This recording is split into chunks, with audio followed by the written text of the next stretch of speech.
Agora a gente vai falar do fluxo de qualificação. Olha, uma dúvida muito fácil de se ter é porque a gente fala de fluxo de qualificação e, sim, eu qualifico um lead ao longo de todo o meu funil. Só que eu tenho outros fluxos lá na frente que são focados muito mais em maturidade. O Hunter, dentro do processo de outbound, o SDR, ele faz muito mais uma qualificação por perfil. Então esse fluxo ele é específico para um SDR que está pós-conexão, tentando entender qual é a qualificação ideal daquele lead, ou seja, ele está qualificado ou não. Por isso que a gente chama ele de fluxo de qualificação. Não confunda ele com outros fluxos mais à frente que também lidam com um modelo de qualificação, mas mais voltado para a qualificação por maturidade, fechado? Então a primeira coisa, o fluxo de qualificação ele é pensado para direcionar dentro da minha matriz de problemas, dentro dos meus compromissos gerados com o meu lead. Então, se você assistiu o nosso certificado anterior, no caso, o certificado de Outbound Marketing Sales, você viu que a gente fala que todo Hunter, todo SDR, quando ele conecta com um lead e ele vai passar ele como MQL para frente, ele tem que conseguir um compromisso de problema, certo? Esse compromisso de problema vem justamente da matriz de problema. Como que vai ocorrer esse processo de qualificação? Ele vai entender qual é o perfil daquele lead, a partir do perfil ele consegue direcionar para os problemas mais comuns daquela persona, ou seja, dentro da minha base de clientes, dentro do que minha solução pode oferecer. Entendendo o perfil do lead, o que eu imagino que eu vou conseguir resolver, ou o que aquele lead, no caso, já sente dor e gostaria que eu resolvesse. Nem sempre você precisa adivinhar. Em vários casos, o próprio lead já sabe, ele já diagnosticou aquela dor internamente, ele sabe que aquilo dói. Talvez ele não tenha um senso de urgência tão alto, e aí lá na maturidade a gente trabalha isso, mas aqui atrás a gente tem coisa pra caramba ainda para fazer. O fluxo de qualificação ele vai ocorrer sempre buscando ajudar a aumentar a educação do meu lead, gerar valor. Então assim, eu vou falar em gerar valor e educar lead ao longo de todo o processo, porque são coisas importantes para ajudar na tomada de decisão dele. Se eu falo de educar ele, gerar valor para ele, eu estou falando do quê? De tentar trazer ele para dentro do meu processo de vendas, para o meu funil de vendas. Mas se o fluxo é um fluxo de qualificação, isso significa que eu estou definindo se ele está qualificado ou não.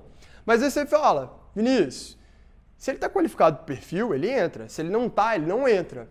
Pois é, mas tem um caso, uma interseção aqui no meio, uma área meio cinzenta, que é daquele lead que ele tem quase todo o perfil e num futuro próximo ou médio, ele pode ter o perfil ideal. Um exemplo prático e nosso. Nós costumamos vender para times de vendas. Ou seja, se você é um founder de uma startup, trabalha sozinho e ainda não consegue dar vazão ao processo inteiro, você está testando muita coisa, não vale a pena estruturar um processo completo, ter um acompanhamento de uma consultoria ou ter uma ferramenta extremamente robusta para rodar tudo. No momento que você tem já 2, 3 pessoas no seu time, é quando você quer ter uma estrutura que vai começar a ser replicável, onde você entende o que aquelas 2 pessoas, 3 pessoas estão fazendo dentro do dia a dia do processo. Antes disso, é mais fácil de gerenciar via CRM, por quê? Porque você não está buscando uma escala absurda ainda, você não tem nem como buscar, você tem muito pouca gente dentro de casa. E aí, se eu converso com um cara que é um founder e ele está planejando contratar um time nos próximos 2, 3 meses, por exemplo, como que eu faço?